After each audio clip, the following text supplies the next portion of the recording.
What's going on, people? Welcome back to Curtis Shaw TV. Back with another live stream today. Lots to talk about. Transfer news, team news, preview of the game, Arsenal against Crystal Palace tomorrow. Hope everyone is safe and well wherever you are. Thank you for tuning in. Usually 2 p.m. Apologies that I had to reschedule for 2:30, but I'm here, better late than never. Big up everyone in the comments. Hope you're all well. Smash the like button on your way in or on the way out. Make sure you hit that subscribe button if you haven't already. Keep supporting the channel. Really appreciate all of your support. And let's get into it. Listen, Arsenal play Crystal Palace tomorrow. We're on this 4-game unbeaten run without particularly playing amazing, but we are 4 wins in a row, so we do have to look at the positives. And, let's see if we can carry on. Crystal Palace at home tomorrow. It's a game that typically has become quite difficult for us. I think Palace have just got a style that was, very difficult for us to cope with. That fast counter-attacking football. And this is going to be a big game. I think this could be the hardest game out of the previous 4 wins. I think Chelsea underestimated us. Brighton put up a fight but weren't very good. West Brom were poor. And Newcastle were not very good. We beat them in extra time. ZT15 said, yo, big up, Curtis. That last stream was a mad thing. I have to admit, I enjoyed that one. It went off. I had to start digging deep in the depths of my brain into, start dropping speeches on, man. I felt like Martin Luther. But now, big up everyone. For the comments. Listen, as I said, I don't mind criticism as long as it's constructive and not abusive. I will always respond. Love the new screen. Yeah, I just thought, you know what? Let me go with the modern players, man, and see how that goes. Aubameyang and Laka, they was fire in them times there, man. Europa League semi-final away at Valencia when Aubameyang dropped that hat-trick, mad. They was moving mad then. Let's hope we can get these two doing this again, if we want to move forward. Big up Curtis, respect, bro. Loving the new screen. People liking the Aubameyang, Lacazette backdrop. Big up South London's finally said Palace always difficult for us. And listen, he said, no, you've changed the screen. I bet we'll lose now. Do you know what? Bergkamp and Henry will be back for the game tomorrow because we're unbeaten since Bergkamp and Henry. So for the game, we'll get that back. Don't worry, man. I think that's providing us with good luck at the moment. Your new background feels like so long ago, innit, man? Unai Emery and Europa League semi-finals, fans in the stadium, how life has changed, man. Oz, don't worry, the Henry Bergkamp one's back tomorrow. Listen, Crystal Palace, you know what that always brings up every time we play Crystal Palace? It is Pepe and Zaha. It's the usual argument and the usual discussion starts to mount again. And did we buy the right player? Did we buy the right player? And do we have to continue to stick with Nicolas Pepe? Now, the reason I ask this question is I look at it like this. A lot of fans are saying get rid of Nicolas Pepe, which I get. There's a lot of frustration. We paid huge money for him, 72 million. We're not seeing a great Nicolas Pepe at the moment. But what I'm thinking is we stuck with Granit Xhaka for so long. I'm not saying that's the right thing. Right, I think Xhaka should have left. I think El Neni should have left. Mustafi should have left.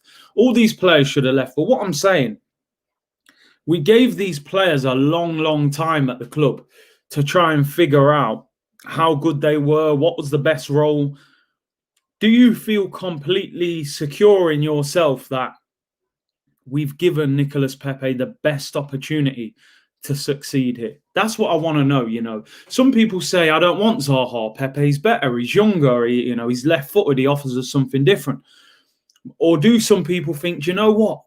Okay, Pepe might not have had 5 starts in a row in the Premier League under Arteta, but he's had enough games to prove, that he's good enough, that he should be, he should have proved what he's worth by now in the amount of games he's played. Let's have a look at a few stats because we know the old Pepe Zaha argument is going to come back up. if Pepe even plays tomorrow. So I wanted to look at Nicolas Pepe. In the 2019-20 season, which was obviously, he started that season under Unai Emery. He scored 7 goals in all competition, 2 in the Europa League, 5 in the Premier League, and 6 assists. So you're talking about what? 7 goals, 6 assists in 31 games. I believe, forgive me if I'm wrong, he started around 26, and the rest were on the bench. So 7 goals, 6 assists in a season when we were terrible, when he's played under 3 managers, hasn't had a chance to build a partnership with the right back. He seemed to work better with Ainsley. Then Bellerin came in. Maybe I'm clutching at straws here a little bit, but it's not the worst season in the world. He actually got 4 assists in the Europa League as well. So you're looking at 7 goals. He got 11 assists in all competition and 7 goals. So that's an 18-goal contribution, which isn't bad for a guy who played for a team in turmoil, who obviously didn't settle. 18-goal contribution is not bad. When you think about what he produced at Lille, now I don't know how well, if you can see this, if I've zoomed in enough, apologies if I haven't. These seasons they're wow seasons, and I know that the French league is, some people call it a farmers league and things like that. But the reality is, if you produce these numbers outside of PSG in the French league, I think you do have to sit up and take notice. I don't believe it's a fluke. Now, the season before, he got 13 goals, 4 assists. This was in the 17-18 season. That's not including the cup goals and assists as well. But this 18-19 season, 22 goals, 11 assists. Now, I know he scored 9 penalties that year. So, people sometimes talk about a penalty like it's not a goal, but it's a pressure cooker. It's a pressure situation that you have to deal with. Clearly, I think he scored every penalty that he's taken for Arsenal as well. There has to be talent there, but we have to figure out, how do we get more out of Nicolas Pepe? What was his best role playing for Lille in France? They were a counter-attacking team. They were very quick. He played a little bit more central. He did play on the right, but kind of in that pocket between the centre-back and the left-back, whereas at Arsenal, he's all the way out on the touchline. He's quite deep on the ball. Now, don't get me wrong. I'm putting up a bit of a defence here of Nicolas Pepe. I have to admit at the same time, he's been very underwhelming. He hasn't been good enough. I've seen a lot of situations where he's isolated fullbacks and hasn't damaged them. He gets on that left foot. When he's on that left foot, it should be damage time. He should be scoring goals, keepers having to make saves, crosses, assists galore. He seems very predictable, very one-footed. That right foot seems very weak. Mahrez is, a left-footed player on the right, but he does have a bit of a right foot. You saw with Saka, the cross he put in against West Brom, he does have a right foot. We've seen Mo Salah score a few goals with his right. So I think Pepe's got to be a little bit more creative. He's got to do things that little bit quicker. The problem is now, with Saka's form, can Pepe even get back in the team? And we know that Mikel Arteta likes Willian as well. Is Nicolas Pepe now our third choice right winger? In the manager's eyes, not for me. I wouldn't have Willian anywhere near the team. But does he view Saka, Willian and Pepe and then probably Reece Nelson as our 4 in that order? This is the problem. Pepe is 25. He turns 26 in May. And I think the football club have got a big decision to make. Mikel Arteta said in the press conference, he believes Nicolas Pepe needs more time on the pitch, which would indicate, he still sees something in him. But he did then go on to say that it's down to Pepe to prove it once he's on the pitch. So Pepe has got a lot of questions that need answering, and at the moment, I think it's very difficult to be convinced by him. What are your thoughts? Cam said exactly 100%, Curtis. Him and Bellerin need to alternate their runs, one inside, one running outside. You got this. I mean, I really want Pepe to work at the club. We've spent so much money on him. It would be a real shame to just see him go on the cheap, because I don't think we would get a lot of that transfer fee back for him. Box Clip said the manager is to blame. I think it's a combination of both. Goodman Khan said Pepe doesn't look like he's improving. That's the problem. I agree with that. I think if you saw shoots of improvement that we could clutch onto, then we would say, right, at least we're seeing that happen. At least we're seeing this. When you watch him, it's like, what is he doing well? He does try and make things happen. That's one thing I'll give him. He definitely is trying to make things happen, but it's just not happening. And does his future lie elsewhere? Or can he produce at Arsenal? Levin said, big up Big C, loving the new background, big up, bro. Shaba said, Pepe was never good. I mean, well, he was good in the French league, but maybe he wasn't good enough in the Premier League. This is the question we have to find out. ZT15 said he's getting worse. I mean, if you feel that, that's really worrying. I'd give Pepe till next January. I mean, the January window is a very difficult window to sell big players. So I think they will have to make a decision in the summer. Lamar said, I don't understand why there's no one-to-one coaching with Pepe in training. And I think that's the kind of thing what's needed. Sometimes people think that because you're a good player, you don't need coaching. You do. He's had 2, decent years or very good years in the French league. I see a very raw talent in Pepe. I see a player that needs coaching, that needs to understand the system that he's playing in, that needs to know, what do you want from him? What does Mikel Arteta actually want from Nicolas Pepe when he plays? Big up Ebby Vander, he said French league is his level, ship him back. Interesting. I mean, he's on 120 grand a week, 3-year contract still remaining by the summer. Would any French club buy him? PSG are probably the only club with substantial money. Would Lyon buy him? I know they've got a little bit of money. Maybe we could do a swap deal for Auba. Lille, they've got a couple of good players, Samara and players like that. Could we do a swap deal? Potentially that is the one. Box clips, those YouTube clips were edited so well, we got gassed and splashed the cast. I have to admit, I'd only seen him play live a few times. And when I saw the YouTube clips, I thought, this guy's unbelievable. It looked like Riyad Mahrez with more pace on that right-hand side. And, we've been sold a dream, man. It's happened a few times. Pepe should play for passing. Smash the likes, people. Don't forget to subscribe if you haven't already.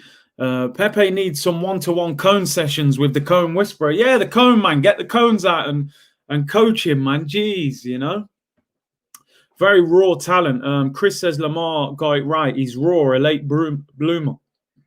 Needs one-on-one coaching. I agree with that. He does. He needs to be coached. Definitely needs to be coached. Marshall said, peace, Big C. What's your thoughts on Man United being top of the league? Do you think they could win the league? Hurts seeing them top. Seeing them in the top as a Liverpool fan, big up yourself, bro. Listen, it's interesting, isn't it? Because I look at that Man United team, and although they have huge quality individually, I don't see a manager that I would expect to win the title. But I think when you've got a number of individuals playing well, you don't necessarily have to be the best manager to win the title. And, Bruno Fernandes, now Pogba's playing well, Rashford's done well. Eric Bailly, I think he is probably Man United's best centre-back. If they keep him fit, I think he gets the best then out of Maguire because he's got the pace to get him out of trouble, what Lindelof doesn't have. I think Man United are a serious threat. What I would say why I think Man United won't win the league, look at their record against the big six. They lost to Arsenal. They got battered by Tottenham. They drew with Chelsea. They drew with Manchester City. And then they got bopped by Man City in the Carabao Cup. So they haven't beat any of the top six. And they play Liverpool this weekend. So let's see how that goes. But yeah, they're up there. I will be doing a watch along as well, Man United Liverpool on Sunday. I am doing any game that involves two of the traditional big six. So join me for that. Ebby said, I will get into this because I have seen this story just before I come on here. So we will quickly talk about this. Exclusive, Arsenal striker Folarin Balogun has agreed a pre-contract with RB Leipzig. Footy Insider 247 now. Not the most reliable of sources. I appreciate you putting that in, Ebby, by the way. Footy Insider are not the most reliable, but there are one or two other outlets who are running with this story as well. So is there, sometimes there's no smoke without fire. is Balogun on his way to RB Leipzig? You could see him going to a team like that, a team that does promote young players. If they're promising him first team football, a Champions League club in the top league in Germany, you will have seen what the likes of Sancho and Bellingham have done over there. I have to admit that rumour does worry me, and I see Balogun potentially leaving Arsenal. I have to admit, which I'll be fuming if we make that happen. Right, if Balogun signs for someone else, you're going to see a video where I'm very, disappointed and ranting. Neil Jacob says, big up Sean Meister, Cape Town. Respect, bro. I hope you're well. Hamal said, hi, Curtis. How are you, bro? I hope you're keeping safe, bro, in these difficult times. Let's hope we can get another clean sheet tomorrow. And, of course, good news, Gabriel and Thomas Partey back in the squad. So massive for us to have those two back. Cormac says, Curtis House tricks, everything's good, bro. Sam said he's off to Leipzig. I think he could be. I really do. Dominic says, Curtis, don't give up on Pepe yet. He just needs a good run in the team. Come on, look at his YouTube clips from Lille. But YouTube clips are not enough, bro. They only show you the good things at the end of the day. And maybe that system suited him better. Maybe that league suits him better. Got a United fan here. He thinks they're going to win the title, chucking the 21 in there. Big up, Curtis. Hope you're well. Thank you very much, Peter. All right, let's just quickly look at the end of this debate. What I wanted to look at was Wilfried Zaha. Wilfried Zaha did an interview with Jamie Carragher where he was saying that he spoke with Unai Emery. Emery said, look, we don't need to talk about much. I've seen you play a number of times. I know what you've got to offer. I want you to play on that left-hand side, and we want to get the deal done. Now, I have mutual friends of Wilfried Zaha, and I was asking them at the time when we were making an offer for Zaha what was happening. I really wanted Zaha to join us. At the time, he was 26. He's just turned 28. And the whole thing was that Palace wanted 70 to 80 million for him. A lot of that is because Manchester United have a 20% sell-on clause on Wilfried Zaha. So whatever you pay for Zaha, 20% of that goes to Man United. So when people were saying, oh, Zaha's worth 50 million, they're looking at it going, well, that's 10 million they have to pay to United. Then they only get 40 million. So they wanted like 70 million. Because they still had to pay 14 million to Man United. So they were still only getting 56 million. But the problem was that they wanted around £50 million up front to get Zaha straight away. Arsenal went for Pepe. Pepe was 15 million up front. So look at the difference. But is it always better to do that, paying the massive installments up front or paying a little bit by bit year after year? Sometimes is it better to just say, listen, ultimately, what do people say? You buy cheap, we buy twice. Now, we didn't buy cheap with Nicolas Pepe, but I believe we bought a lesser player because of the repayment plan, And I think we've done ourselves a bit dirty. When you look at Wilfried Zaha, his stats are quite up and down. His stats are not wow stats. I do think you have to bear in mind the team he's playing for. I look at Crystal Palace. I think they could have been relegated if Zaha hadn't been there the last 2 or 3 years. So the 18-19 season is the season that we wanted to sign him, right? That summer, we wanted to sign him at the end of this season. 10 goals, 5 assists. Now, I think in a Crystal Palace team that doesn't score that many goals, they are good stats. They're the kind of numbers that Sadio Mane was getting at Southampton. Look at the progression he made when he went to Liverpool. Last season, he wasn't very good. 4 goals, 3 assists. There was a lot of rumours his attitude wasn't as good. I think he was very frustrated that the move never materialised to Arsenal. He was a little bit off the boil. I think a lot of Arsenal fans thought, you know what, we've done well not buying him there. But when you look at this season, right, this is where I believe we made a genuine mistake. And I did a supporters club show the summer we bought Nicolas Pepe on AFTV, big up Turkish who presented that. And I said on that show, I believe we made a mistake. We should have signed Zaha because there was no adjustment period needed. He still lives in London. He's a London boy. He knows the Prem. He's a boyhood Arsenal fan. He constantly talks about Arsenal in interviews. He was desperate. He knows what the badge means. Pepe is still adjusting and may never adjust. This season, 15 games in the Premier League, 8 goals, 2 assists. He's on fire. 10 goal contributions in 15 games for Wilfried Zaha this year. He's 28. He just turned 28. You know, the way modern fans think now, and I get it, they look at 28 as you're too old to be bought. I don't really believe that. I think it depends on the player and what they've got to offer. I'm thinking this. Could we actually swap Nicolas Pepe for Wilfried Zaha? Like, potentially, if we were looking for an escape plan for Nicolas Pepe, because they could pay Pepe's wages, 120 grand a week. Zaha's on 150 grand a week. He could stay in London. He could stay in the Premier League and play for a team under less pressure. Would that work? I don't know. I'm just throwing it out there. But listen, I don't think it's likely to happen. But I just think we made a mistake not getting Zaha. You know, he's ripped Arsenal apart a number of times. He's going to score double figures this season. You know, he may get even close to 15, 16 goals.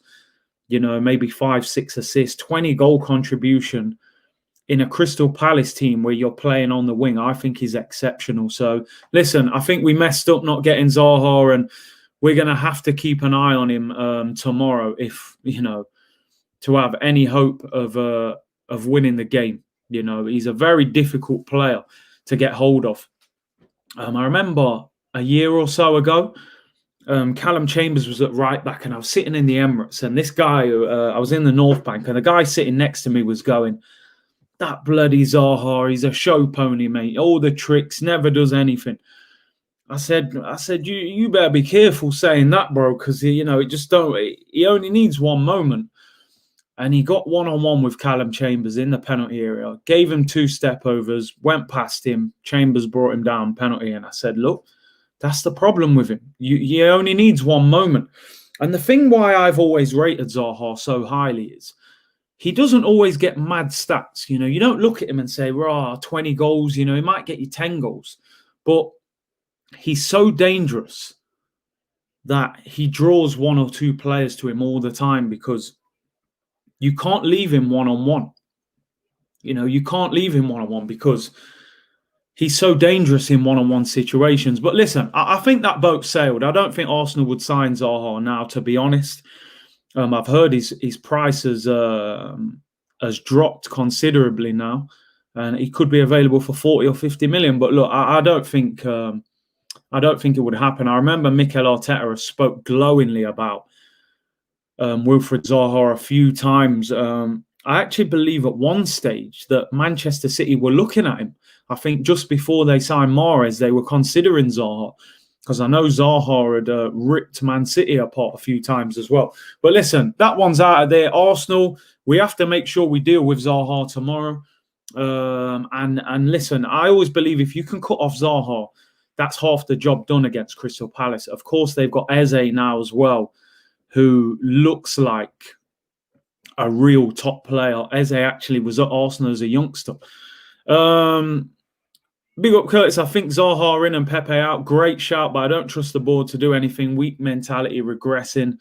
Yeah, it wouldn't happen, I don't think. Kevin Frank said right backs know they're in a game with Zaha. 100%. You know, I remember a couple of years ago, I think it said he had the most take-ons in the Premier League apart from Eden Hazard. I think had the most. He had more even than Alexis Sanchez when he was, you know, firing at Arsenal. Curtis, you actually know Zaha or friend of friend? Friend of friend. Obviously, I'm good friends with Yannick Bolasie. And Yannick is very good friends with Zaha from his Crystal Palace days. You know, Bolasie and Zaha, both big Arsenal fans as well. So, you know, I was always trying to find out what was happening when we were linked with Zaha, but unfortunately, we never got that one done. Big up Curtis, my guy. Great content, my G. Thoughts of bringing in a new right back? I'm all for it.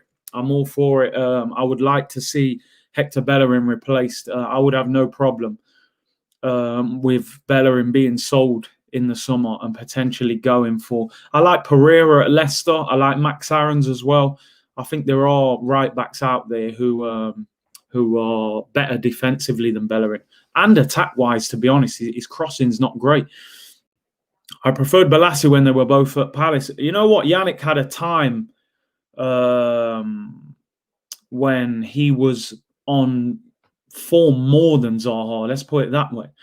You know, that he was. There was rumours of him going to Liverpool when Brendan Rodgers was there. You know, Balassi ripped Liverpool up a few times. I think Yannick's, you know, he was very exciting. He does crazy skills and, you know, he's a proper freestyle baller, man. He twists up defenders. So, yeah, big up Yannick, man. Cool, and try and get Zaha on your channel. Don't worry, them conversations are happening. It could be something that can get to happen in the summer. It's very difficult to get, you know, players on your channel in the middle of a season when they're playing. Of course, I'm an Arsenal channel mainly, and you know it's difficult. Clubs don't like players going on channels mid-season and things like that. It's complicated, man. I think at the end of the season, it's something that could potentially happen. Oh, sorry, I didn't click on that. South London's finest, big up, he said, Balassi and Zaha tricks and ankle breakers. Bro, I've been to Palace a few times where I've seen fullbacks getting ripped apart by them two. Serious. If they only had a better striker, you know, they had like Benteke or Jordan Ayew, or, you know, they just never had the striker in the middle of the two of them to just complete that front three, which is a shame. Yannick is a baller still. Listen, I mean, he's being mistreated badly this year at Everton. Really is. I'm surprised Carlo Ancelotti has picked certain wingers ahead of him this year. Really surprised. But hopefully he'll get a move maybe this month or the end of the season. Could you broker a deal for Zaha? I wish, bro. I wish. You know, it would be nice. It would be nice. They're both, as I said, Yannick and Wilfried Zaha, they're big Arsenal fans. Yannick destroyed my country's defence. We had to applaud for him. Yeah, that's what he's about, man. Them man rip man up when they get the chance and they isolate you one-on-one. So, listen, let's move on. We're going to look at the game tomorrow, Crystal Palace. Big game. As I said, Zaha has been the star for Crystal Palace this season. And, you know, Eze as well, who's looked a real top player for them. It will be a difficult game. They're very difficult to play against because they will sit back and just counter-attack. They've got no problem just getting, you know, 10 behind the ball. When they get the ball, bam, they explode. Eze, Andros Townsend, Zaha, you know, Jordan Ayew, Jeff Schlupp. They've got a lot of pace. And they're dangerous. They are dangerous. I think defensively they can be exploited, to be honest. And that's where we need to get the better of them. I think you've got to try and go 1-0 up against Palace. You know, they're one of them teams. Once they go 1-0 up, they feel very comfortable. They will put bodies behind the ball. And if we've got any hopes of achieving anything this season, this is a game we need to win. When you bear in mind that we play Newcastle again on Monday in the league, it's a great opportunity to get 2 more wins onto this run before we go into a very tricky run of games. And, you know, I would like to see a good, strong Arsenal performance. You know, we've got Thomas Partey back. We've got Gabriel back. There's no excuse. We've got a strong squad out. Of course, Martinelli, we've had good news on him that he is available for Monday. There was worries that he could be out for 3 or 4 weeks. He will miss the Crystal Palace game, but he's back for Newcastle. Big up my boy Franny Green, Forever Football with Franny Green. Go and check out his YouTube channel. Akarel says Yannick better than Iwobi. I listen, I'm not just saying that because I'm friends with him. I genuinely think he is better than Iwobi. But listen, that's just my opinion. Raul said 3-1 to Arsenal with Aubameyang brace. Let's hope so. What's your starting 11 for tomorrow? So I would stick with a 4-2-3-1. I would go Leno in goal. I'm thinking, would I change Hector Bellerin? See, I worry for Hector Bellerin against Wilfried Zaha. I think Zaha could do him dirty, man. I'm telling you. Would I go with Ainsley Maitland-Niles? I think I would. I'm going to be honest. I remember Ainsley's performance against Richarlison. He dealt with his pace. He dealt with his strength. I think Hector Bellerin is going to struggle if Zaha plays on the left. So I'm going to be honest. I would play Ainsley Maitland-Niles at right back. My two centre backs. This is a tricky one because everything says to me get Gabriel back in the team, but he has been out for a couple of weeks. Do you stick with Holding and Pablo Mari? But to me, I think Gabriel's got to come back in. Pablo Mari, I would like to keep in there, but his lack of pace against Crystal Palace could be a problem. I'm putting Gabriel back in the team. I am. Do you know what? I'm going Gabriel and Pablo Mari. I want to see that partnership. I look at Rob Holding. He's just signed a new contract. I'm not going to say too much about that. I said a lot about that yesterday, but I feel like I'd like to see Pablo Mari and Gabriel together. Pablo Mari seems like a cool head. He's in good form. He reads the game well. He's very tall. Gabriel has a little bit of pace to play next to him. I know people worry that they're both left-footed, but there's been many great partnerships with two right-footed defenders, so two left-footed defenders wouldn't worry me. I know, Holding and Pablo Mari have built up a little partnership, but I think we're playing against a team with a lot of pace. And for me, I think we've seen Rob Holding. We've seen David Luiz. We know what they're about. We know they're not going to take us to the level that we need to. I know, realistically, you probably play Holding and Pablo Mari tomorrow. But I would try Pablo Mari and Gabriel. Honestly, I would have a look and see how they go together. Tierney at left back. I would go with Ceballos and Thomas Partey for me as the two. I would go with them two. El Neni, I don't want anywhere near the team. His form's been horrendous. And Granit Xhaka, I just don't want him against Palace on the counter-attack. Again, he lacks mobility. But he'll probably play. Thomas Partey may not even play. He's been out for weeks. He'll probably be on the bench. But that's what I would go with. And I would go with Saka, Smith Rowe, Aubameyang, Lacazette. That's going to be the front four, surely. Unless he plays Pepe, but I can't see it. So Saka on the right, Smith Rowe 10, Aubameyang left, and Lacazette through the middle. I mean, I think I'm being a bit optimistic with my team. He's not going to pick that team. You'll see Xhaka, you'll see Rob Holding, you'll see Hector Bellerin, let's be honest. Curtis, what is your thoughts on Rob signing the contract? I mean, I spoke about this yesterday. I try and offer balance to my opinions. I look at the positives, I look at the negatives. Rob Holding for me is no more than a squad player. As I called players before, I look at him as squad fodder. He's improved a bit this season, but when you isolate him, when he plays against top players, I think he gets dealt with at times. He's 25. I think he's been at the club 5 years now. Has he improved that much? Not really. He's never been called up for England. An English centre-back playing for Arsenal, you would expect to get an international cap if he's that highly rated. Even Callum Chambers got England caps. Tomori got into the Chelsea squad and got picked for England very quickly. So Rob Holding for me, look, there was no celebrations that he signed his contract. Let's just put it that way, man. I don't see him as any more than a squad player. If we're going to talk about 5 centre-backs next season, you're looking at Gabriel, Saliba comes back, Pablo Mari, Rob Holding, and probably another centre-back, in my opinion. Out of those 5, I would probably have Rob Holding at 5 or 4, So, that's where I'm at. No more than a squad player. ZT said, I remember when you called Pablo Mari squad fodder. Yeah, it's true. Maybe I jumped the gun a little bit. But listen, I still believe that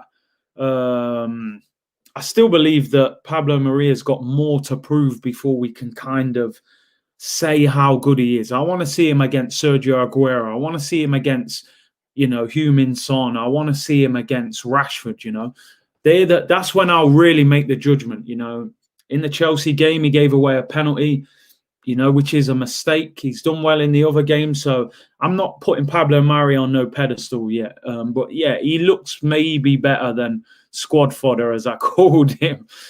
Yeah, man. What I mean? Rob Holding, some SBC fodder, man, on FIFA. When you open a pack and they're untradeable, 79 rated, you go, what am I going to do with him? I'm just going to have to do an SBC and chuck him in there. He's probably not even a gold player. Might be a silver or a non-rare gold. Anyone who plays FIFA, you'll know what I'm on about, man. The man has said, Curtis, did you enjoy your playing time at St Albans? I remember seeing you play. Oh, big up, man. Yeah, it was good, man. I wasn't there for too long. I think half a season. But yeah, it was good. Jimmy was the manager, and I had a good time there. It was decent. Nice club. Let's have a look. What else? John says, big up Curtis. Thoughts on Aziz? I go with Partey in midfield. I think he's a long way off getting a start in the Premier League, if I'm honest. I think he is rated, though. He is definitely rated. Let's not overhype Pablo Mari. Yeah, exactly. I think we do that sometimes at Arsenal.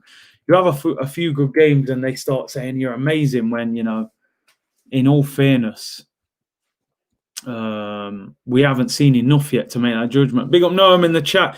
Said Holding's a good player. 30k per week for 4 years. Not bad at all. See, okay, financially the deal doesn't look bad. 40k a week for 4 years.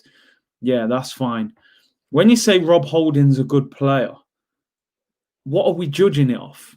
That's my question. Like, a lot of people are saying, yeah, Rob Holding, decent player, glad he got a new contract. But what are you basing him as a good player on? To me, a good player, if we consider, I always say this, if we consider ourselves a big football club, then can you call Rob Holding a good player? Like a good player? He's an average player, if we're honest. He's one of them guys who, when he plays for Arsenal, he'll have 2 or 3 good games, maybe 4 good games. But that game's coming where somebody will do him a little bit. We saw Grealish earlier in the season.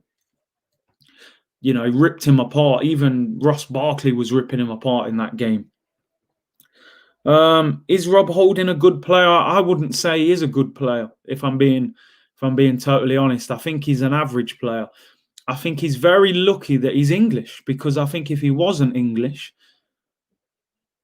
would they have given him a new contract? And what I mean by that is, obviously we're entering Brexit now. You have to have a certain amount of English players in your squad.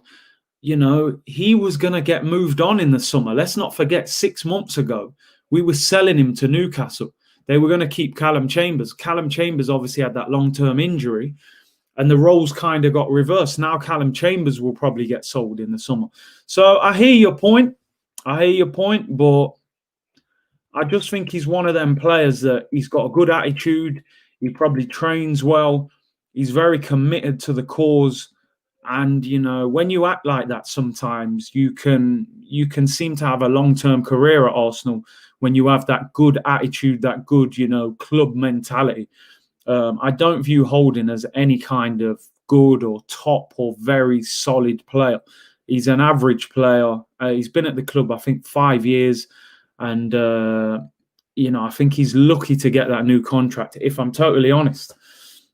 Flo Irie said, Holding definitely average, not reliable. He's a squad player. Do you know what I mean? Mo's Kitchen says, big up Curtis. I think Holding is as good as Stones. It's just the overall team problem. I think John Stones is better than Rob Holding. I got to be honest, man. John Stones costs £50 million. He's won the Premier League. He's got multiple caps for England. I get what you're saying. In that Man City team, it's a lot easier to stand out than it is in a shaky Arsenal back four. But I would say that Holding is below John Stones, if I'm honest. Damon said, hey, Curtis, bro, tuning in from Sydney as always. Thoughts on Ainsley Maitland-Niles? Keep, sell, and best position. I would keep him, but that is the next best question. What is his best position? I think his best position is probably wing back. But of course, we've gone back to 4 at the back. Can he play as an out-and-out right back? So yeah, that's the difficulty. Where do we fit him in? If we want to be world-class, Holding cannot be a starter, and that's the thing. And Holding started, I think they were saying he started 16 games this season. That is my problem. It's cool saying he's a squad player, but if he's playing that many games, I have to judge him as a first-team player. So yeah, listen, that's where my issue is. Daniel says, Curtis, what about Ozil putting Kolasinac over Tierney, left back, in his best 11 at Arsenal? Brother, you surprised? You know what this guy did for him? You know, I think his best defending. He's not talking about what Kolasinac was doing at the Emirates. It's what he did, outside the car that afternoon in London, mate. So yeah, I'm not surprised. He's always going to have to put Kolasinac in his best 11. You've never seen defending as good as that. So yeah, I'm not surprised, man. Ray G said, I have a feeling Zaha is going to rip us in a manner saying, this is what you're missing out on. That's what he's going to be on.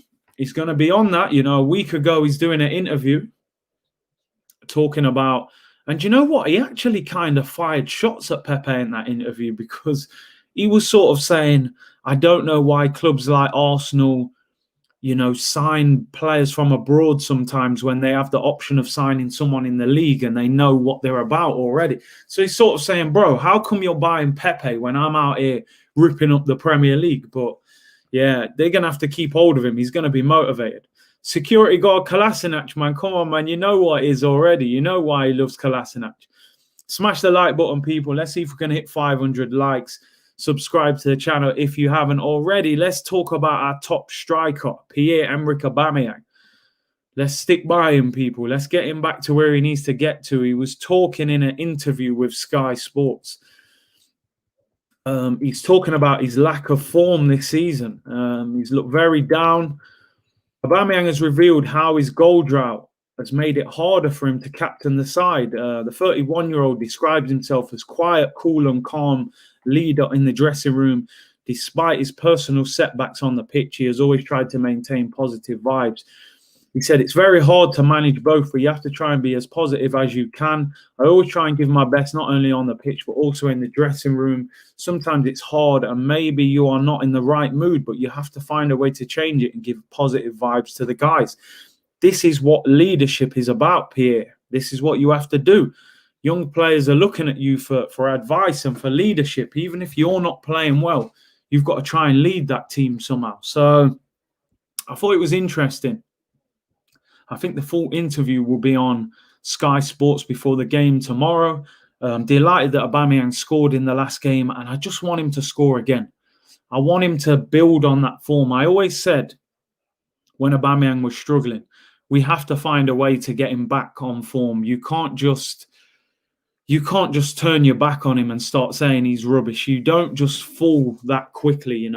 He's carried this Arsenal team on his back the last 2 years. Let's be honest. We're bigging up Lacazette and these players now, but a lot of the time these guys were hiding when Aubameyang was carrying this team on his back. So I'm not gonna turn on him that quickly. I think he's only scored 4 goals in 16 games. 1 in 4 for Aubameyang is not good enough, but he can quickly turn that around. Aubameyang's one of them players. He's capable of scoring a hat trick. In a game, he can quickly turn his season around in 2 or 3 weeks. So let's see what happens, man. I'm hopeful with Aubameyang. I think that smile will be back on his face. 2 games now, Palace and Newcastle. Let's hope he can score a few goals. Forever Football with Franny Green said, good insight and honest from Aubameyang. Maybe it would have been a good idea to take the armband off him, as he is clearly not a leader. Yeah, but then the only thing with that, what's that going to do to his confidence? I remember when he signed the contract, he was saying how much the armband meant to him. I believe his dad was the captain of Gabon, and Aubameyang is also Gabon captain as well. So I do think he has a lot of attachment to that armband. And, I believe when he signed the new contract that was one of the things he was talking about in the new deal. He wanted to be the captain. The real captain said Aubameyang will come good. He may have had personal issues. Yeah, you never know. Cam said fans way too quick to judge. And this is what I always say. Listen, I don't blame fans. I get it. And Arsenal fans were a very unique bunch of fans, because we're sort of that fan base that we were on the top of the world almost, Invincibles, Thierry Henry, Dennis Bergkamp, Premier League titles, Champions League finals, FA Cup winners, the best style of football. We went from that great height, and year after year, it's just gone down and down. And we're kind of it's kind of an adjustment of, hang on, are we still that giant or are we not that anymore? And should I accept that we're not that anymore, or should I demand that the club should be trying to get back there? So it's finding that balance in between the two. So I think we're very quick to get frustrated with players, when players are out of form. But I think what I would always say, have patience with the players that have produced in the past. It's not like he's been out of form for a year. He's had a slow half of the season in a half where we have been shocking. Do you know what I mean? And we know that Aubameyang is that player that relies on service. He's not just going to get the ball, run past five and bend it in like Thierry Henry used to do or Alexis Sanchez used to do. He relies on service, create chances. We are looking better in the final third now. I saw a stat that we've got a better defence than Liverpool this year in terms of goals conceded. Liverpool are obviously second in the league. So clearly the attack is the thing that's holding the team back this season, and probably the midfield not protecting the defence enough and creating enough. So listen, what I would say, we have to back Aubameyang. We have to stick with him. I still believe he's Arsenal's best player. And I do believe he'll come good this season. Will he win the Golden Boot? Probably not. But I still think he can get like 15 league goals if he hits form. P. Trim said, Curtis, the real question is whether Arsenal FC is really a big club. As an overseas fan, I always ask you to tell me. And it's a great question. Arsenal are a massive club. But the problem is, at times we don't move like it. At a lot of times we don't move like it. This is the problem. And this is where the frustration comes in with the football club, because it's all right saying we've got a massive stadium, we've got a massive trophy cabinet, we've got this huge fan base, but we don't act like it. And as Nathaniel's saying here, the problem is the board.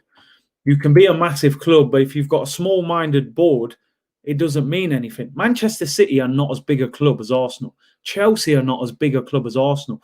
But because their owners are so ambitious and so determined to win trophies, effectively they are operating like a bigger club than Arsenal. Do you know what I'm saying? That's the best way I could explain it. So, yeah, historically we're a giant, but we're acting like some little mini-me. That's the problem, So that's where we are. That's where we are. And one thing I want to talk about before we wrap up on today, Fabrizio Romano, transfer guru, the guy who, when he says here we go, it's happening.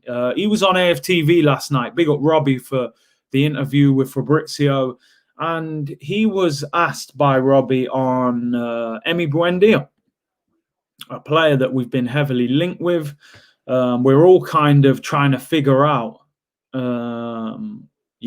what's going to happen, how good he is. I think a lot of people are kind of unsure about him. Some people look on YouTube, they say he looks great, he looks like Santi Cazorla. Some people say we don't want a guy from the Championship. The feeling around Buendia is a little bit mixed. Some people say if you get him for 20 mil, it's good. If it's 40 mil, it's too much. Fabrizio Romano, when Robbie asked him about Emi Buendia, his response was, and I quote him here, Emi Buendia is one of the players that Arsenal are looking at. They will consider making a move for him towards the end of the window once they move some players on. Buendia is a player who they are looking at, but is not necessarily the main target. Now, when he says that, and this is where I've kind of looked at Buendia, we needed a creative player in the summer. We spent half the summer trying to get Houssem Aouar from Lyon. We didn't get him. We couldn't quite afford him and Thomas Partey in the same window.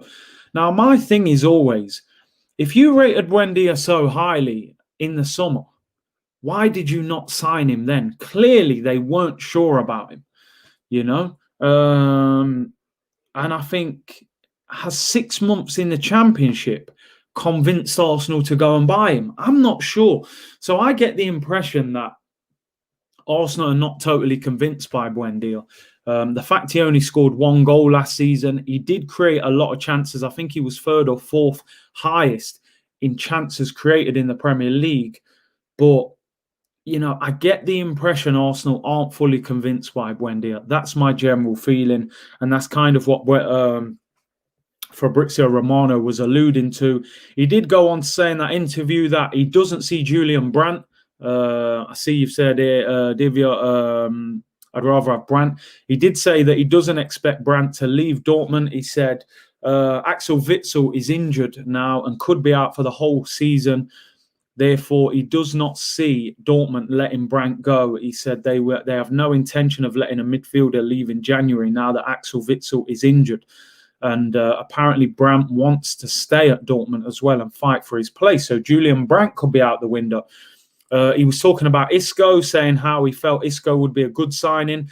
Listen, the impression I get is that Arsenal want Auba. This is my opinion.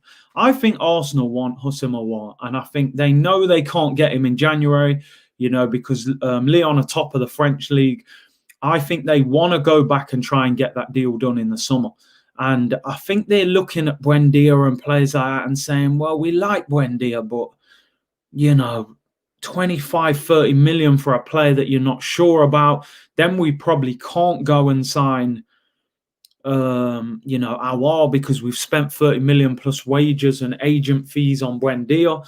And I think Arsenal may look at a temporary fix. That's my opinion. I wouldn't be surprised if Arsenal get a player on loan and just wait till the summer and go for a top target rather than, trying to just plug a gap with a player that they're not too sure about.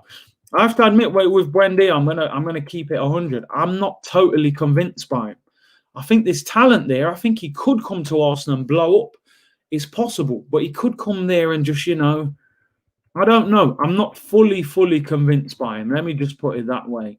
When we're talking about Buendia, some of you guys may have seen him more than me, and may have more of a clue about him. Curtis Buendia is a ball-carrying midfielder and has an eye for goal, just what we need, but we won't get him because Norwich will want money up front. And as the guy who asked me earlier said, are Arsenal still a big club? Emi Buendia should not be a problem for Arsenal to go and sign. I'm sorry. I'm not being disrespectful to Norwich City. Norwich City are not a big football club. They're not in the Premier League. We should be able to go there and say, listen, there's the first offer, right? You can reject it. Buendia's going to kick up a fuss because he wants the move. And then the second bid, it gets accepted and we sign him. That's what should be going on. But Arsenal don't move like that. That's the problem. Would you be happy with Isco? It depends what Isco we get. It depends what Isco we get, man. Is Isco motivated? Fabrizio Romano was saying that he needs a new chapter. He still thinks he's a top player. He just thinks he needs to leave Real Madrid. Is he motivated? Would I rather, if you offered me two scenarios, right? Two scenarios. If you offered me these, number one, sign Buendia right now for 30 million. Number two, you take Isco on loan till the summer and then sign Auba. I think I'm taking number two because I don't feel sure about the Buendia situation. He does look like a good player, and at the right price, I probably would take a risk on him. I have to admit, if you could get him for 25 mil, maybe I would take it, but I'm not totally convinced. The real captain said I'd rather Basuma than Buendia or Brandt. I would honestly. Basuma for me is a no-brainer. I think that deal will possibly happen in the summer. The only problem is, will other clubs come in for him? I've seen Liverpool link with him as a replacement for Wijnaldum if he leaves in the summer. So there's the issue. Omar's in here. He says, big up, bro. Been busy the last couple of days. Apologies for my lateness. No worries, bro. Do what you got to do, man. Robbie, thank you for the super chat, bro. Said, how have we gave Holding a contract extension? He's another Chambers.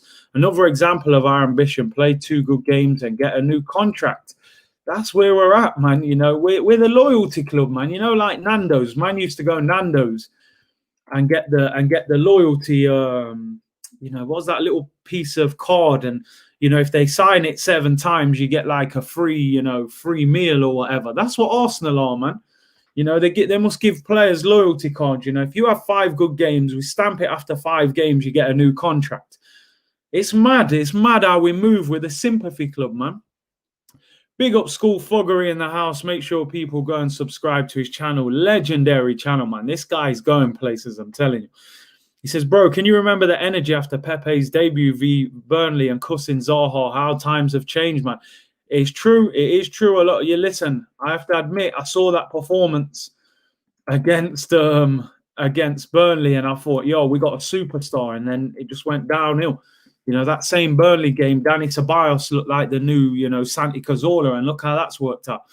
Loyalty card, whole chicken. You know the drill, man. Nando's FC big sell as well. You know how it goes, man. Get your Nando's loyalty card stamped, man, you know, and you get a new contract at Arsenal and a whole chicken.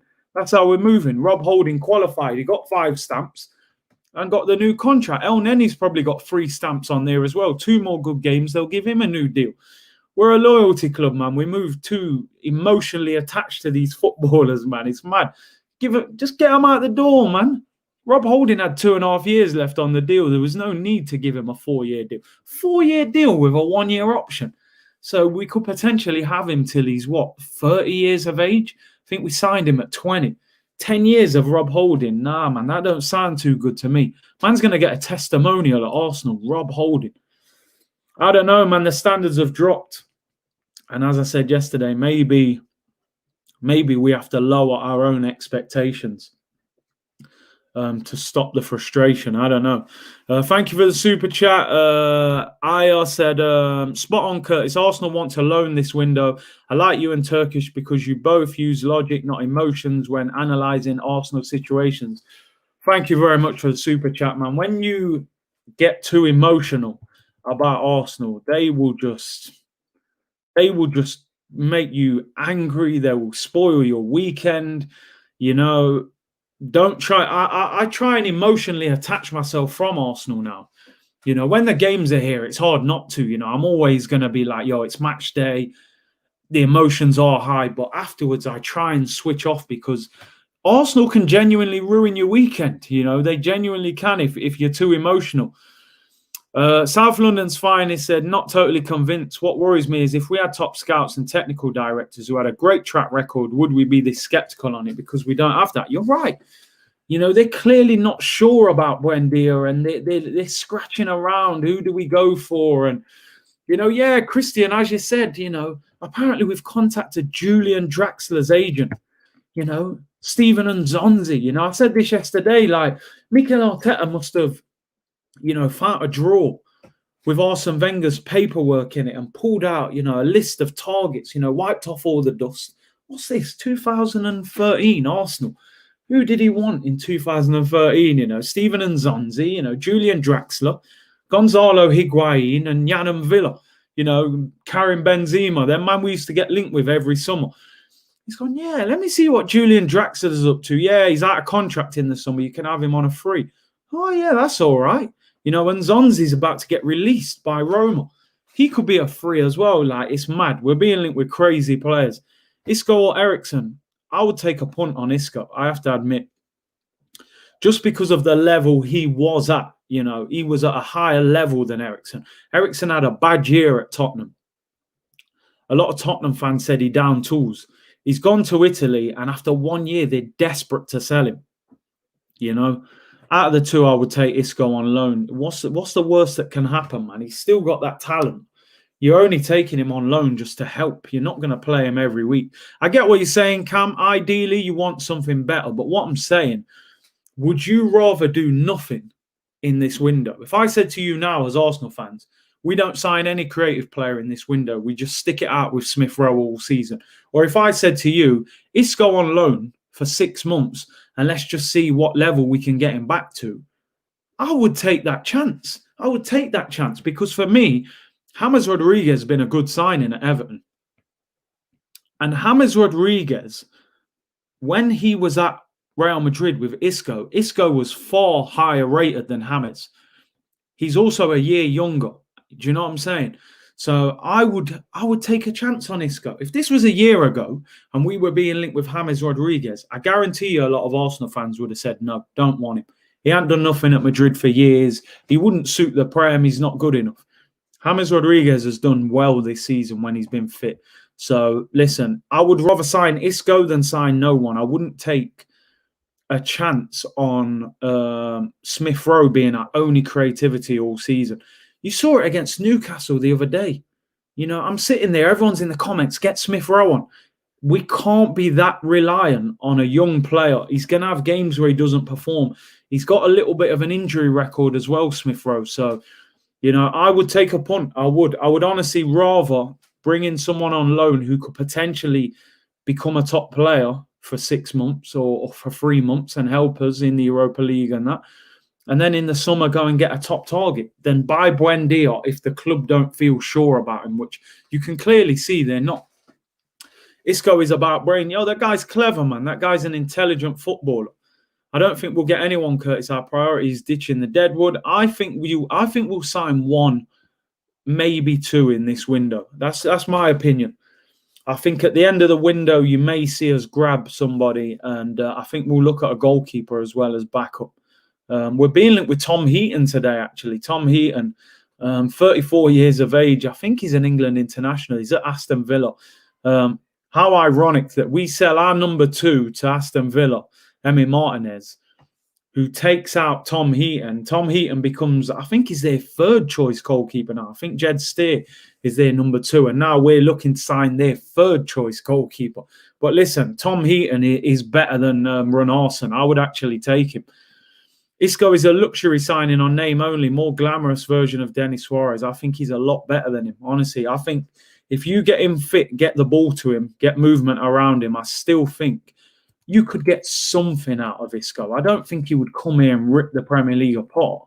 I'm saying you would get some good quality moments, a few nice little passes, a little, you know what I mean? He's still got quality, man. Big up School Fogger, he said, mentality is a factor as well. I've heard Isco is a dressing room leader, and you've got to recognise how much he's won. Still a pump, but I wouldn't be mad with Isco if it's that or nothing. Yeah, listen, the guy's won La Liga. He's won, 3 or 4 Champions Leagues? He's not a joke, you know. He's won trophies with Spain as well. You need that. You need winners in the dressing room. You know, he's a Spanish manager as well. You know, you'll know Hector Bellerin and Ceballos, and you know, I know Aubameyang speaks Spanish. Listen, I would bring him in. Listen, if they're not sure about Buendia, don't sign him. Don't sign a player for 30 million that you're not sure about. You know, wait until the summer. But I don't think we can rely on Smith Rowe till the end of the season as our only creative spark. You know, we've got tough games coming up, man. You need options. Zaha, Pepe, swap deal. Listen, if you offered me that right now, I would take it straight away. Straight away. I don't care if he's 3 years younger than Zaha. I would take it. Sharif said, hi, Curtis, quality content as always. Which midfielders would you play tomorrow against Palace if you were in charge? See, I would like to see Thomas Partey, Smith Rowe, and Dani Ceballos. Dani Ceballos, I thought, was brilliant against West Brom. He wasn't involved against Newcastle. I don't know if he was rested or whether there was an injury. But if he's fit, I would play Ceballos next to Thomas Partey with Smith Rowe in the pocket. I don't think we'll see that. You'll probably see Granit Xhaka. You know, will Partey even go straight back in? He's been out for a while. But if he's fit enough, that's what I would like to see. You know, I think that could work. Partey and Dani Ceballos for me.